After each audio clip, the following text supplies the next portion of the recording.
In the realm of crime, a remarkable tale unfolds, a story that blends the ancient practice of yoga with the audacity of a seasoned gangster. Yoga is well recognized for its many health advantages, but it also has a surprising benefit that is not often promoted in studios. It may help people escape from jail. Meet Choi Gap-bok, a yoga expert of 50 years of age whose serpentine talents turned out to be the key that unlocked the door to his freedom. Choi took use of his exceptional agility and flexibility in order to devise a mind-boggling escape strategy while he was languishing in a jail cell. On September 12, 2012, in South Korea, Choi was taken into jail on suspicion of committing robbery. After being taken into custody, Choi was subsequently moved to the Daegu police station. He had already served a combined total of 23 years in jail for a variety of charges, so this was not his first time being locked up for a criminal act.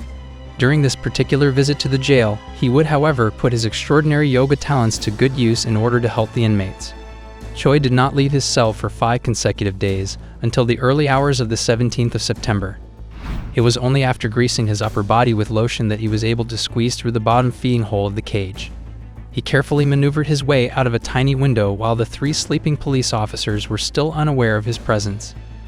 An incredible display of skill was shown by Choi as he maneuvered his head, right arm, and shoulders into the slot. Even though he was briefly slowed down, he was able to free himself by quickly removing his shorts. This allowed him to escape the situation. An investigator who reviewed the surveillance footage saw that Choi finished the work in much less than a minute, which is evidence of the flexibility of the octopus. Choi, who has a height of 5 feet and 4 inches, was able to fit through a gap that was 5.9 inches tall and 17.7 inches wide. In order to avoid being found out right away, he had cleverly concealed himself by placing pillows beneath his blanket in a manner reminiscent of a scene from the film Shawshank Redemption. According to the Korea Jumgang Daily, Choi made his escape from jail and headed to a residence in the neighborhood. He made off with the keys to the automobile as well as a credit card.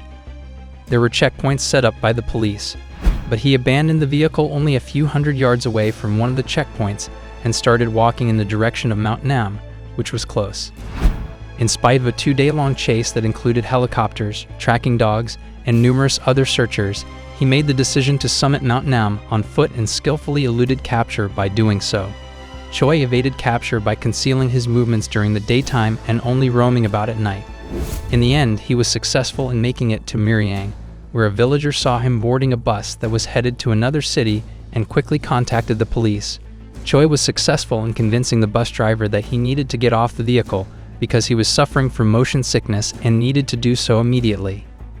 The authorities continued their hunt and sometimes discovered evidence of his existence. When a message said to be from Choi was discovered at the residence of a farmer named Lee, the latter at first took the note to be a practical joke. However, he became aware of its significance after seeing that a number of items, including individual servings of ramen, were missing. The note that was sent included an apology that was signed Framed Thief Choi. The Hanamyup region was thoroughly investigated by the police, who deployed 400 officers and conducted extensive aerial surveillance of the area. Despite the fact that many sightings were documented, it took 6 days to find Choi. On September 22, he was discovered stowed away in a cardboard box on the top of an apartment building in Miryang, which is located around 30 kilometers south of Daegu. Even after he was taken into custody, Choi remained adamant in his defense of his claim that he had been set up. Unmoved, the police hauled him back into custody in Daegu and placed him in a cell adjacent to his former one. However, this time there were no bars separating him from the other inmate. The meal hole in his new cage was much smaller, measuring 4.3 inches in height and around 5 inches in width.